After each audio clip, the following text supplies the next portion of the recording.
Ahora en esta parte vamos a hablar de VHDL pensando en que el sistema tiene que amanecer en un determinado estado. Por ejemplo, un tipo de flip-flop tiene que amanecer con la salida Q en 0 y con la salida Q negado en 1 o viceversa, es decir, que es el estado inicial que también tenemos que respetar después en la simulación. Entonces esto es lo que nos va a permitir a nosotros salir de la incerteza. Uno nunca sabe en qué estado puede amanecer un flip-flop, salvo que tome algún tipo de decisión, como por ejemplo un circuito RC que me fuerce alguna de las dos entradas preset o clear al estado 1, con lo cual el sistema va a amanecer en un cierto estado. Esto lo tenemos nosotros que representar de alguna forma en nuestra simulación VHDL. Entonces aquí tenemos señales, las que se llaman las señales de inicialización, que pueden ser asincrónicas o sincrónicas. En el caso de la implementación, va a depender la forma en la cual el fabricante lo haya pensado, y para lo cual tenemos dos opciones, que serán la de forzar una opción de reset con Q igual a 0 o una función de set con Q igual a 1. Y eso me va a aparecer en el diagrama temporal, en la simulación. Cuando reset tome el valor 1, la salida Q obligatoriamente va a tomar el valor 0. Y esa es la función inicial de reset. Los circuitos secuenciales pueden ser sincrónicos o asincrónicos. En el caso de los sincrónicos existe una señal de clock. Esa señal de clock o de reloj es la que va a estar marcando la temporalización de todas las señales. Entonces, acá tendremos un circuito combinacional que formará los estados preparatorios de las entradas de los flip-flops para cumplir una cierta función. Es decir, viene alguien, me cuenta un problema, como vamos a ver enseguida en un ejemplo, y yo voy a tener que diseñar un circuito compuesto por un conjunto de flip-flops. Vamos a ver qué tipo de flip-flop nos va a convenir utilizar y cuántos flip-flops vamos a necesitar. Luego de lo cual tendremos que diseñar un circuito combinacional para que cuando aparezca el próximo pulso de clock tengan las entradas adecuadas para producir la transición apropiada. Ustedes recuerdan lo que era el próximo estado. Entonces yo para el próximo estado voy a tener que garantizar en todas las entradas de todos los flip-flops que tenga mi sistema los valores apropiados, que es lo que llamamos nosotros aquí señales preparatorias y que aparece en este grupo aquí. Señales preparatorias para que cuando aparezca el próximo clock se produzca la transición en todo el conjunto de flip-flops que nosotros deseamos. Las variables de estado serán parte de la realimentación de los estados que tienen los flip-flops y que se pueden utilizar también para realimentar dentro de este circuito combinacional junto con las entradas del sistema para generar las entradas preparatorias de los flip-flops y las salidas también de acuerdo con los requerimientos de nuestro problema. Los circuitos secuenciales sincrónicos se pueden dividir en dos grandes partes. La parte de análisis y la parte de síntesis. Hay una parte, dijimos antes que la división era entre circuitos secuenciales sincrónicos, que son los que tienen reloj, y asincrónicos, que son los que no tienen reloj. Los circuitos secuenciales asincrónicos son complejos para analizar y exceden el alcance de este curso. Por lo tanto, nos vamos a concentrar solamente en los circuitos secuenciales sincrónicos. Supongamos que tenemos este circuito. Este circuito lo diseñó alguien, nos toman a nosotros como encargados de mantenimiento de una empresa y encontramos este circuito que lo diseñó nuestro antecesor en la empresa y queremos saber cómo funciona. Entonces lo que vamos a ver es que acá tenemos dos flip-flops JK que tienen salidas Q y Q negada, por supuesto, entradas J y K. Y acá vamos a ver que tenemos realimentaciones y que tenemos excitaciones en cada uno de los flip-flops. Entonces tenemos que analizar cómo es que funciona, qué es lo que hace este circuito. Para lo cual, eventualmente tendremos que crear nodos internos, si nos resulta complicado analizar de un saque el comportamiento de todo el circuito, comportamientos dados por variables internas, por puntos intermedios. Tenemos que, mientras hacemos nuestra propia experiencia, utilizar cualquier herramienta como marcar nodos internos. Por ejemplo, acá lo que yo puedo decir es que Z es por un lado la entrada Y directamente, multiplicada lógicamente por la salida Q del flip-flop B, multiplicada por la salida Q negado del flip-flop A. Entonces, esta será la salida Z del circuito. Ahora, ¿cuánto vale J del primer flip-flop, del flip-flop A? Bueno, J será Y, producto lógico de QB negado. Luego, K sub A qué será igual? K sub A será igual directamente a Q sub B, a QB negado. JB será, nuevamente analizamos, JB será Y, producto lógico de QA. Y KB será producto lógico de Y negado y QA negado. Entonces, aquí tengo las ecuaciones de J y K de los dos flip-flops. Nos aparece acá algo que habíamos mencionado hace unos minutos, que era la posibilidad de tener un circuito que me garantice el estado en el cual amanece este esquema circuital. El circuito que vemos aquí en la parte inferior izquierda, constituido por un circuito RC, garantiza lo siguiente: cuando amanece, cuando encendemos el circuito, el capacitor está descargado. Por lo tanto, aquí tenemos un disparador de Schmitt, que ya lo habíamos visto en su momento en la primera parte de la materia. Y ese disparador de Schmitt lo que hace es, su salida me genera un clear dado lo que se llama habitualmente el power on reset, es decir, el reset en el encendido me activa clear, que es activo bajo, de manera que QA y QB amanezcan en cero. Son las condiciones iniciales que esas las voy a tener yo de alguna manera que garantizar en la simulación. Bien, aquí tenemos entonces las expresiones de J y K de los dos flip-flops. Con lo cual, si recordamos la ecuación característica del flip-flop JK, recordemos esto que lo acabamos de ver recién, entonces dijimos que para el flip-flop JK, el próximo estado de Q será J, Q negado, o K negado, Q. Tenemos que recordarla, esta expresión, son de las pocas cosas que tenemos que recordar. Entonces, lo que hago es empezar a reemplazar Q, próximo estado de QA, próximo estado de QB, dado por las ecuaciones de la ecuación característica del flip-flop JK y las expresiones de JA, K, JB y KB, y en base a esto llego a que QA va a ser directamente Y, QB negado, QA negado o QB, QA. Y por otro lado, el próximo estado de QB va a ser Y, QB negado, QA o Y, QB o QB, QA. Entonces, estas son las expresiones que me permiten calcular la evolución de mi circuito.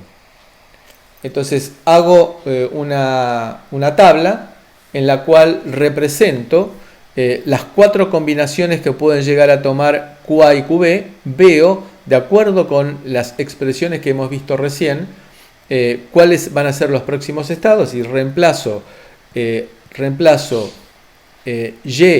QA y QB en las cuatro combinaciones posibles y veo para Y igual a 0 y Y igual a 1 cuál es el próximo estado de QA y de QB y también de Z. Luego de lo cual hago lo que se llama un diagrama de estados o una máquina de estados. ¿Qué es un diagrama de estados? Un diagrama de estados es una representación de esta tabla que es esta tabla de transiciones que nos permite a nosotros ver cómo evoluciona el sistema, exactamente con la misma información, pero en formato gráfico, lo cual habitualmente es más representativo. Entonces, fíjense que acá nosotros teníamos, como había dos flip-flops, hay 4 combinaciones posibles de las dos variables de salida del flip-flop, de QA y QB. Entonces son 4 combinaciones posibles, lo cual nos va a representar 4 estados posibles. Los representamos con un circulito o con un rectángulo, como tengamos ganas, no es obligatorio, pero lo habitual es que sea un círculo, en el cual analizamos la evolución del sistema. Veamos, arrancamos del estado 0,0. Empezamos del estado 0,0. Si Y vale 0, pasaremos al estado 0,0, lo cual lo representamos entonces con esta flechita, que aquí también por razones de dibujo se marcó con trazos rectos, pero podría ser perfectamente con una flechita, con un dibujito, en el cual con la entrada 0 y la salida 0, fíjense que z vale 0, en esta transición de 0 a 0 con y 0 va a parar a 0, 0 con z en 0. De 0, 0 con y en 1 va a pasar al estado 0, 1 con z en 0. Entonces, del estado 0, 0 con la entrada y en 1 pasaremos al estado 0, 1 con z igual a 1. Entonces, aquí lo que vemos nosotros es que estamos representando dos magnitudes separadas por una barra. De este lado, a la izquierda, estarán la o las entradas, y aquí, después de la barra, tendremos a la derecha la o las salidas correspondientes. Seguimos.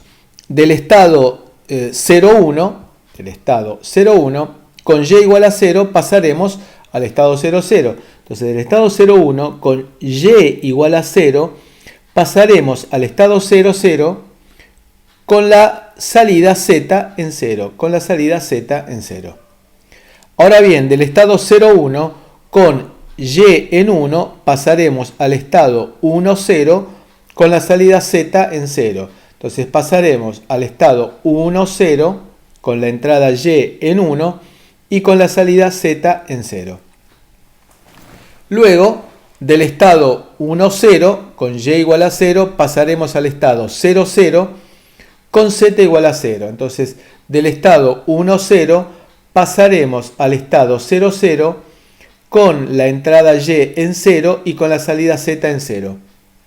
Ahora, del estado 1, 0 con y igual a 1 nos quedaremos en el estado 1, 0, pero con z igual a 1. Entonces, esto lo representamos a través de esta flechita, en la cual del estado 1, 0 nos quedaremos en el estado 1, 0 con y igual a 1 y ahora también con la salida z1.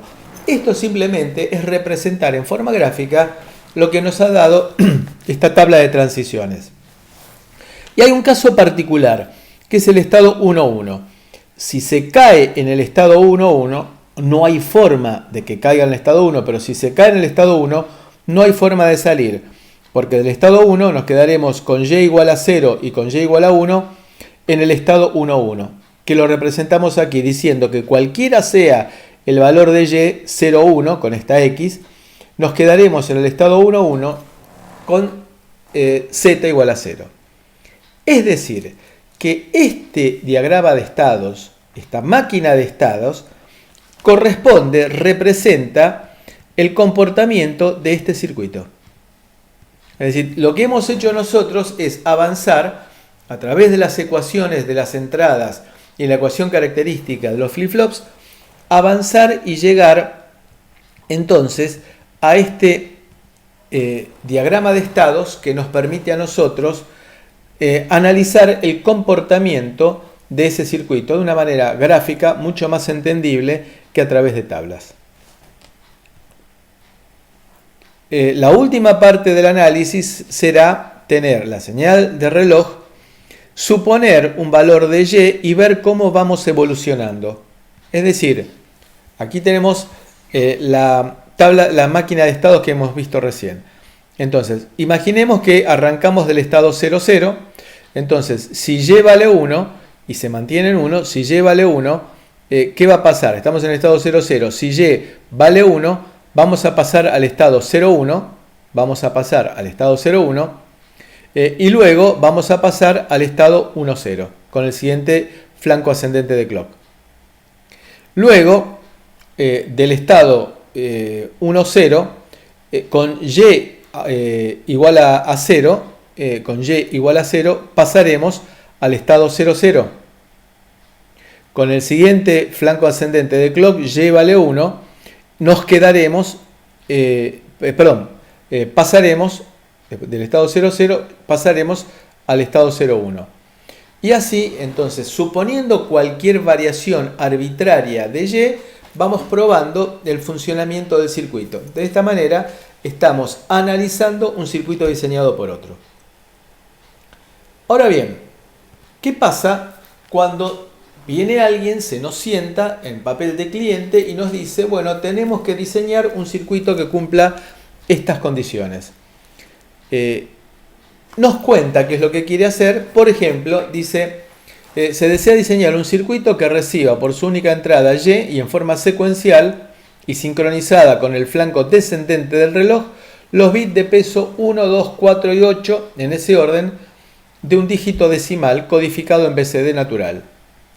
Después de recibir los 4 bits de un dígito, se pasará a recibir los 4 bits de otro dígito. Lo importante del funcionamiento de este circuito consiste en detectar cuando nos llegan en esos 4 bits una palabra que no sea binaria. Es decir, la salida va a valer 0 diciendo que es una palabra que no sea BCD. Me corrijo, una palabra que no sea BCD. Entonces, la salida de ese circuito nos va a marcar en 0 que los 4 bits que recibimos corresponden a una palabra BCD, y con un 1 en la salida que corresponde a los valores A F, es decir, que no son valores BCD. Entonces vendría a ser un detector de valores no BCD. Aquí tenemos entonces, arrancamos ahora al revés. Si nosotros habíamos arrancado del circuito y llegábamos al diagrama de estados, acá es al revés. En base a lo que nos contó el cliente, hacemos el diagrama de estados y luego vamos a llegar al circuito. Esa es lo que se llama síntesis, el diseño. Arrancamos del estado A. Entonces, si la entrada, el primer bit vale 0, pasamos al estado B. Si el primer bit vale 1, pasamos al estado C. Todavía no nos interesa demasiado qué es lo que estamos haciendo. Del estado B pasaremos al estado D con la entrada en 0 y al estado E con la entrada en 1, es decir, el segundo bit. El segundo bit del estado C nos llevará al F con la entrada en 0. El segundo bit en 1 nos llevará al estado G. Y así sucesivamente hasta llegar al cuarto bit. Cuando llegamos al cuarto bit, ahí en algunos casos es cuando se definen las cosas. Entonces imaginemos, si nos ha venido 1, el bit menos significativo en 1, el bit menos significativo en 0, el bit menos significativo en 1, será el último bit el que me va a definir si es un número decimal, BCD, o si es un número no BCD. Con lo cual, si el último bit es un 0, significará que hemos recibido un número que es un 5. Fíjense, bit menos significativo en 1, subsiguiente en 0, subsiguiente en 1. Significa que si el último bit, el más significativo, es un 0, hemos recibido un número 5. Y si el bit más significativo es un 1, hemos recibido el equivalente en hexadecimal a la letra D. Con lo cual se marca entonces aquí la salida con un 1 diciendo este que he recibido no es BCD, sino que está fuera del BCD. En estos casos se define con el bit más significativo, que es el último, justamente a propósito, para hacerlo más interesante, que es el último bit que recibimos. Ahora bien, ¿qué pasa si el bit menos significativo es 0, si el subsiguiente es 0 y el subsiguiente es 0? Se pueden dar dos posibilidades. Que el último bit que recibamos sea 0 también, con lo cual sería 0, 0, 0, 0, el número 0, evidentemente es BCD, 0, 0, 0, 1, con lo cual nos representaría el número 8. 1, 0, 0, 0 es 8. Es decir, que tanto para el 8 como para el 9, como el 0 y el 1, no me importa el bit más significativo, sino que estoy seguro que es decimal, más allá del último bit que recibamos. Entonces, en base a lo que nos contó el cliente que quiere hacer un detector de números no BCD, llegamos a que con este diagrama de estados vamos a poder representar el funcionamiento de nuestro sistema detectando la aparición de números no BCD. Tenemos entonces, en principio, 1, 2, 3, 4, 5, 6, 7, 8, 9 estados. Bien, la pregunta que tenemos que hacernos es, para representar 9 estados, ¿cuántos flip-flop necesito? A ver, con un flip-flop voy a representar 2 estados, 0 y 1. Con 2 flip-flops, 4 estados. Con 3 flip-flops, 8 estados, hasta 8 estados. Con 4 flip-flops, hasta 16 estados. Entonces, como este sistema tiene 9 estados, voy a necesitar en principio 4 flip-flops. Sería muy interesante tratar de simplificar un poco las cosas porque estoy en el límite. Con 9 estados necesito 4 flip-flops, pero con 3 estados voy a necesitar, perdón, con 8 estados voy a necesitar solamente 3 flip-flops. Es decir que me voy a estar ahorrando un flip-flop. Conclusión, entonces, voy a tratar de buscar alguna forma en la cual pueda llegar a economizarme un estado y con lo cual me voy a ahorrar un flip-flop. Bien, entonces, dijimos de que este proceso era al revés que el de análisis del circuito, en el cual aparecía el circuito y después llegábamos al diagrama de estados. Acá arrancamos el diagrama de estados en base a la descripción del cliente y ahora vamos a tratar de ir avanzando. Entonces, vamos a representar, de acuerdo al diagrama de estados que aquí tenemos, la tabla de transiciones. Si estamos en el estado A, vamos a pasar al estado B con y igual a 0. Veamos. Si estamos en el estado A con la entrada en 0, vamos a pasar al estado B. Y con la entrada 1 vamos a pasar al estado C. Con la salida Z, en todos los casos, en 0. Si estamos en el estado B, vamos a pasar, al estado D o al estado E de acuerdo al valor de la entrada, 0, 1. Entonces, esta tabla de transiciones me representa, si estoy en un estado, a qué estado voy a pasar. Ahora, nos ponemos a analizar un poco aquí y vemos que existen lo que se llaman estados homónimos u homólogos. ¿Qué son? Son aquellos estados en los cuales vamos a pasar con la misma excitación al mismo estado y con la misma variable de salida. Entonces, acá vemos que para las dos entradas, los dos valores posibles de la entrada, en este caso, vamos a ver que los estados D y F son homólogos. Es decir, pasaremos en ambos casos a H con la salida en 0 y a I con la salida en 0. Es decir, que D y F son homólogos. También lo son E y G. ¿Y qué me representa esto? ¿Qué me significa? Me significa que los puedo llegar a agrupar. Con lo cual me va a quedar esta tabla de estados, de transiciones, acotada. Entonces, en lugar de representar el estado F, me quedo solamente con el D. Y en lugar de representar el estado G, me quedo solamente con el E. Y acá se produce algo muy importante. De 9 estados pasé a 7 estados. Con lo cual ya me estoy ahorrando un flip-flop. Con 7 estados necesito 3 flip-flops. Con 9 estados necesitaba 4. Sigo analizando y veo que aquí también hay 2 estados que son homólogos, que son el B y el C, porque ambos me permiten pasar al estado D y al estado E con la salida en 0. Con lo cual me queda la tabla reducida de transiciones y aquí ya vemos que no hay más estados homólogos. Con lo cual nos va a quedar entonces un diagrama de estados reducido. El diagrama de estados tiene solamente 6 estados. Y acá entonces nos aparecen las combinaciones en las cuales desaparecen estados por ser homólogos. Bien, este es entonces el diagrama de estados reducido y esta es la de la derecha, la tabla de transiciones mínima del sistema. Bien, ¿y ahora qué hacemos?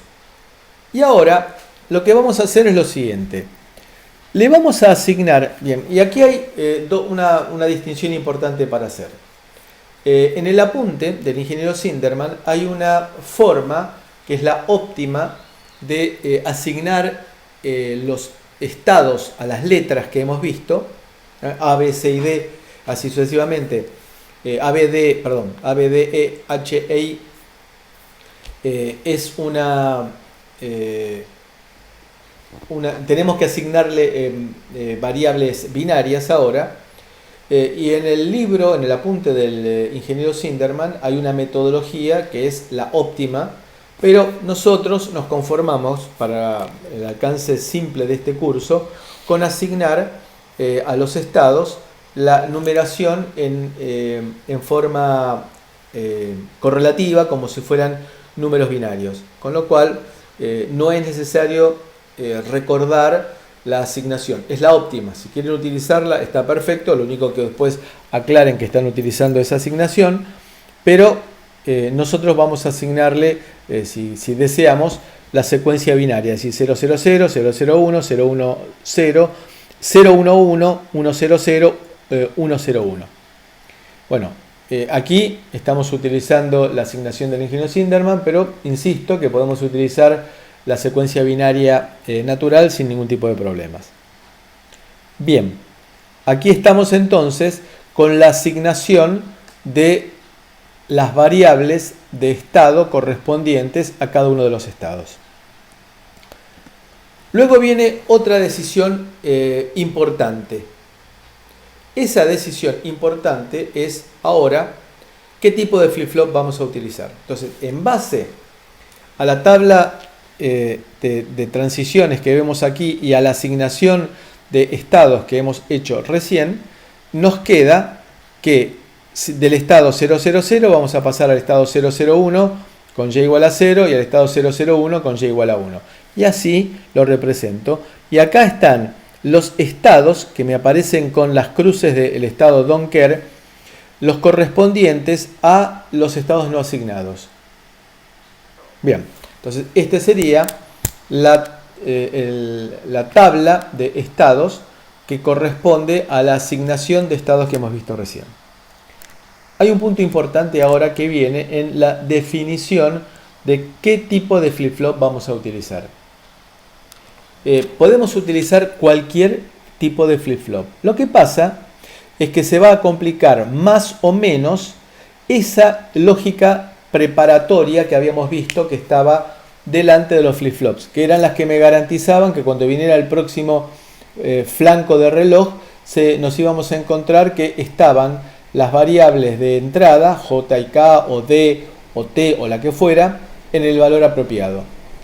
La que resulta mínima la cantidad de lógica preparatoria en general es para el flip-flop JK, porque el JK, si ustedes recuerdan, tenía una condición que era la que me permitía cambiar de estado cuando J y K valían simultáneamente 1, que eso era bastante importante. Con lo cual, en general, salvo situaciones especiales, nos va a convenir utilizar flip-flop JK, porque fíjense que si estamos en el estado 1-0, si estamos en el 1 y queremos ir a 0, se puede dar o bien porque K valga 1, o bien porque J y K valgan 1, porque en ese caso se conmuta. Estando en 1-0, vamos a pasar, estando en 1 vamos a pasar a 0, estando en 0 vamos a pasar a 1. En el caso del 1-1, también nos va a convenir utilizar el flip-flop JK, porque ese es el caso de la conmutación típica. Si estoy en 1 y quiero estar en 1, no me importa el valor de J, sino lo que tengo que hacer, garantizar, es que no se resetee. Entonces J puede estar en 1, con lo cual lo voy a volver a setear, pero lo que tengo que garantizar es que no se resetee. Con lo cual, si ustedes observan, vamos a tener un conjunto, la mitad de las combinaciones posibles de J y K son estados don't care, lo que igual me va a dar en el diagrama equivalente de esos Carnot que habíamos visto, nos va a dar simplicidad en la circuitería adicional que vamos a diseñar. Entonces, en general, salvo casos especiales, nos conviene utilizar JK. Y acá lo vemos entonces representado. Este es el estado 0 del cual arrancamos. Con y igual a 0 tenemos que pasar al estado 1. Entonces, aquí lo que me pongo a fijar, fíjense, estoy en este estado y voy a pasar con y igual a 0 a este estado. Entonces, ¿qué es lo que tengo que hacer? Me tengo que poner a analizar cuánto valen los J y los K de cada uno de estos flip-flops. Decimos que teníamos 3 flip-flops. Entonces, vamos a empezar con QC. QC está en 0 y tiene que pasar a 0, con lo cual lo único que tengo que hacer es garantizar que no se setee. Entonces, lo único que tengo que hacer es que JC valga 0. K no me importa, K puede ser cualquier cosa. Si está reseteado y se resetea, se sigue reseteado, no pasa nada. Ahora, si QB está en 0 y tiene que pasar a 0, de vuelta, lo único que tengo que garantizar es que no se setee. J, recuerden que era equivalente a set, K era equivalente a reset. Para QA, entonces, ahora va a pasar de 0 a 1. Bien, pasar de 0 a 1 me va a significar que lo tengo que setear. No me importa qué pase con K. Con lo cual, fíjense que está apareciendo una buena cantidad de estados don't care. Análogamente, en el siguiente renglón. Si estoy en el estado 001, voy a pasar al estado 010 o al 100, de acuerdo con el diagrama de estados que habíamos visto. Es decir, que vamos a tener que tener el diagrama de estados en una hojita aquí al costado. Entonces, lo que tendré que hacer es analizar el tercer flip-flop que está en el estado 0 va a pasar al estado 0, con lo cual lo que tengo que hacer es garantizar que no se setee, y así sucesivamente. Por ejemplo, QA, que está en el estado 1, QA está en el estado 1, va a pasar al estado 0, lo cual lo único que tengo que hacer es garantizar que se resetee. No me importa lo que pasa con J. J puede estar en 1, porque la condición 1-1 lo que hacía era cambiar de estado, mientras que si estaba en 0 y pongo K en 1, lo que hago es garantizar que se resetea. Entonces, de esta manera voy viendo cuál es la variación de J y K para cada transición de estados posibles. Y acá me aparece, fíjense que está lleno de estados don't care, las dos combinaciones que hemos desechado. Porque de 8 combinaciones posibles que podía hacer con 3 flip-flops, hay 2 que había desechado porque eran condiciones no posibles. Conclusión, hay 2 renglones que corresponden todos a estados don't care. ¿Qué tengo que hacer ahora? Tengo que ponerme a analizar qué pasa con J y K para cada uno de los flip-flops. Entonces voy a tener que hacer por empezar, analizo para el caso de JA. Fíjense, JA es esta columna de aquí. JA es esta columna de aquí. JA es esta columna de aquí. Entonces, fíjense que tengo unos y tengo un montón de don't care. Con la conclusión, me va a convenir que los 8 las 8 combinaciones posibles, aquí esta que estoy marcando y también esta que estoy marcando aquí, sean 1, con lo cual JA va a ser 1. Análogamente para KA. KA tengo 3 unos para y igual a 1 y tengo 3 unos para y igual a 0, entrada igual a 0, con lo cual me conviene que KA sea directamente todos unos. Entonces puedo hacerlo, si quieren ustedes, a través de un Carnot, y me va a dar que voy a tener un conjunto de unos y después todo el resto don't care. Entonces hago que los que los 16, porque son 3 variables de entrada, 3 variables de estado Q y la variable de entrada, son 4 variables que tengo que tener en cuenta, entonces que los 16 casilleros estén en 1. Vamos a ver un caso un poco, digamos, análogamente para JB, para KB, y después, para el caso en particular de KC, todo esto lo estamos escribiendo de esta forma porque una de dos, o tenemos mucha experiencia y podemos con simple vista definir las condiciones que estamos planteando, o porque hemos hecho los Carnot que vamos a ver enseguida que corresponden.